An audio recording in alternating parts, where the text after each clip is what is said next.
Australian പരമ്പര Indian ക്രിക്കറ്റിലെ രണ്ട് സൂപ്പർ താരങ്ങളുടെ അവസാന പരമ്പരയാകുമോ എന്ന ചോദ്യം ഉയർന്നു കഴിഞ്ഞു. ഈ പരമ്പര അവസാനത്തേതാകുമെന്ന സൂചന സെലക്ടർമാർ രണ്ടാൾക്കും നൽകിയിട്ടില്ലെങ്കിൽ പോലും 2 വർഷം കഴിഞ്ഞുള്ള 2027 ഏകദിന ലോകകപ്പിൽ രണ്ടാളും കളിക്കാനുള്ള സാധ്യത വളരെ കുറവാണ്. ഈ കാലയളവിൽ ഇന്ത്യ ആകെ കളിക്കുന്നത് 20+ ഏകദിനത്തിൽ മാത്രമാണ്. ഫിസിക്കലി ഫിറ്റായിരിക്കുന്ന ഫീൽഡിൽ ക്വിക്കായ വിരാട് കോഹ്ലിയുടെ കാര്യത്തിൽ കുറച്ചുകൂടെ പ്രതീക്ഷയുണ്ടെങ്കിലും രോഹിത് ശർമ്മയുടെ കാര്യം വളരെ ബുദ്ധിമുട്ടാണ്. കോഹ്ലിയുടെ കേസിലായാൽ പോലും റൺസ് സ്കോർ ചെയ്യുക എന്നത് മാത്രമാണ് ഒരു സീരീസിൽ നിന്നും അടുത്ത സീരീസിലേക്ക് ജീവൻ നീട്ടിയെടുക്കാനുള്ള മാർഗം.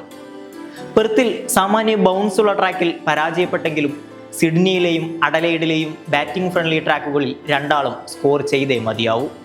രോഹിത് ശർമ്മയുടെ കാര്യത്തിൽ ഫിറ്റ്നസ്, ഫീൽഡിലെ മെല്ലെപ്പോക്ക് എന്നിവയൊക്കെ പ്രശ്നമാകുമ്പോൾ IPLിലൊക്കെ അദ്ദേഹം ഇമ്പാക്ട് പ്ലെയറുടെ റോളിലേക്ക് മാറിയിരുന്നു. 50 ഓവർ ഫോർമാറ്റിൽ ഈ പ്രശ്നങ്ങൾ കൂടാനാണ് സാധ്യത.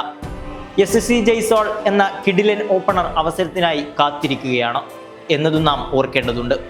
സോ ഇവർ ഫോമിലല്ലെങ്കിൽ ട്രാൻസിഷൻ എത്രയും പെട്ടെന്ന് പൂർത്തിയാവുന്നതാണ് ഉചിതം. പ്രാക്ടീസ്, ഫിസിക്കലി ഫിറ്റ് ആയിരിക്കുക എന്നതിനൊപ്പം പ്രധാനമാണ് കോമ്പറ്റിറ്റീവ് മാച്ചുകൾ കളിക്കുക എന്നത്.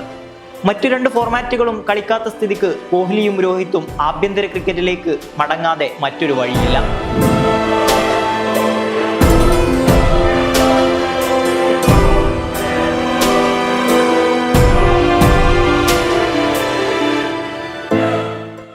രഞ്ജിയും വിജയ് ഹസാരയുമൊക്കെ കളിച്ച് ആക്റ്റീവായി നിൽക്കുക എന്നത് മാത്രമാണ് ലാക്ക് ഓഫ് ഗെയിം ടൈം എന്നതിനെ ബീറ്റ് ചെയ്യാനുള്ള ഏക മാർഗം.